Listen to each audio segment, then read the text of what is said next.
company. Kung duha ang inyong company, add. So i-add din nyo na. Prepared and submitted by imuhang ngalan, impartial fulfillment of the Bachelor of Science in Information Technology. Walay major, tangtanga na. Then, dere, OGT coordinator. Then, your chairman, si Ma'am Joy. Nya, dere,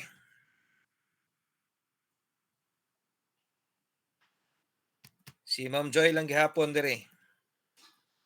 Then, kani siya, date. Dapat ani,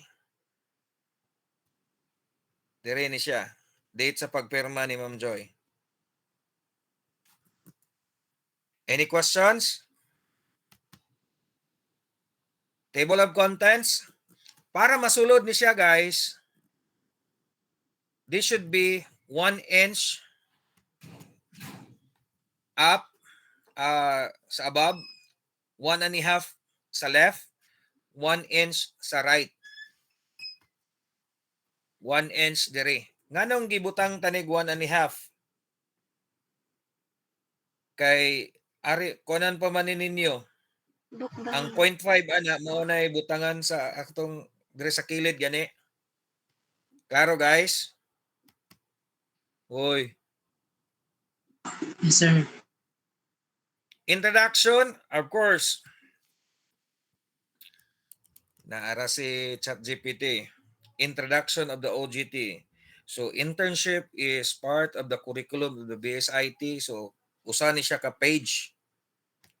Pwede duhaon ninyo basta do not leave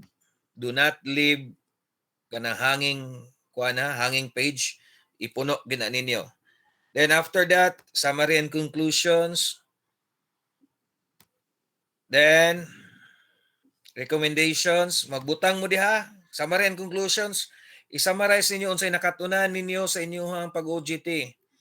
Recommendations, you have to recommend. So recommend ninyo unsa may mga recommendations ninyo. Recommendations ninyo nga sa next nga OGT, dili mo ganahan nga ang next OGT mag-OGT dire. So inana butang ninyo, for example, kay wa gid may makatunan dire. So i-recommend ninyo. So or you can recommend nga kung nindot ang inyong gi-OGT-han karon, you can recommend the next OGT nga the next batch nga ari mo diri nga company. Nakasabot?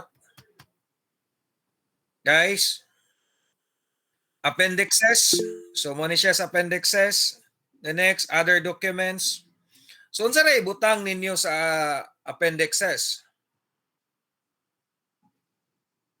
So ang first ani is, of course, pictorial sa training. Ikaw man sa pictorial sa training ay inyong certificate of completion.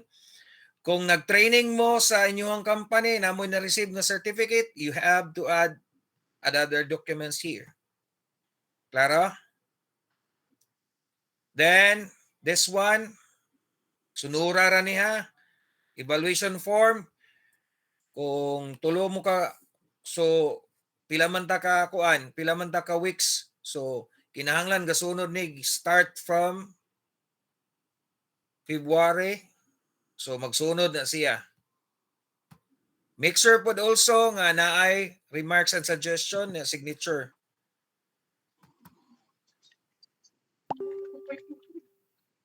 Kani pod magsunod ni siya. Nya sunod ana parents consent. Then kung man ang MOA ninyo.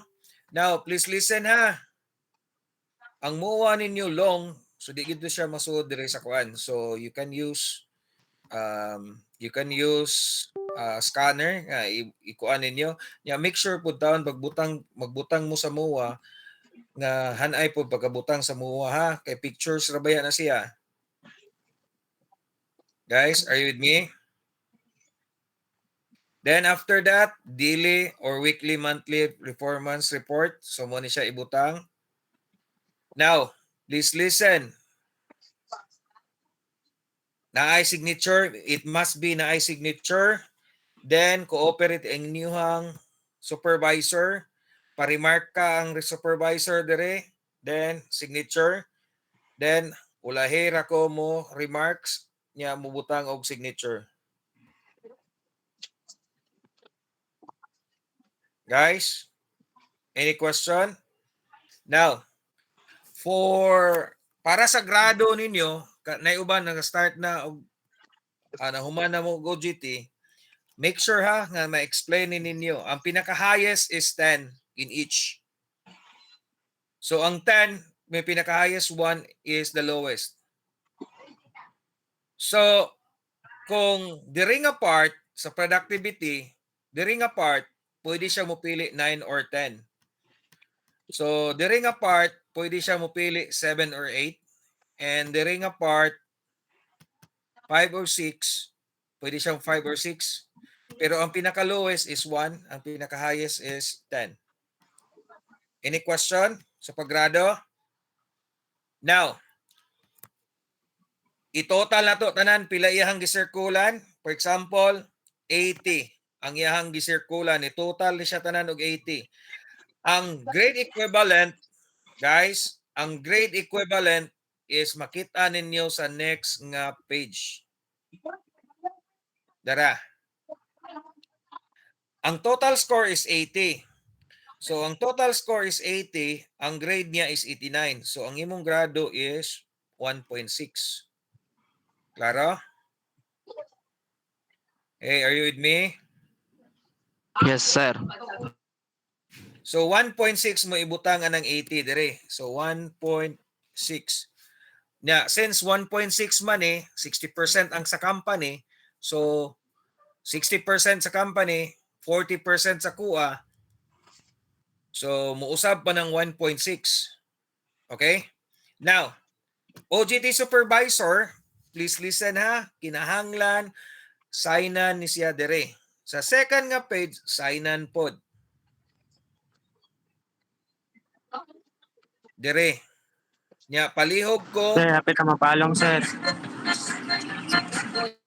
Hapit ng palong. So, ato, hatag lang ko kuan ha. Guys, ilan lang ka seconds?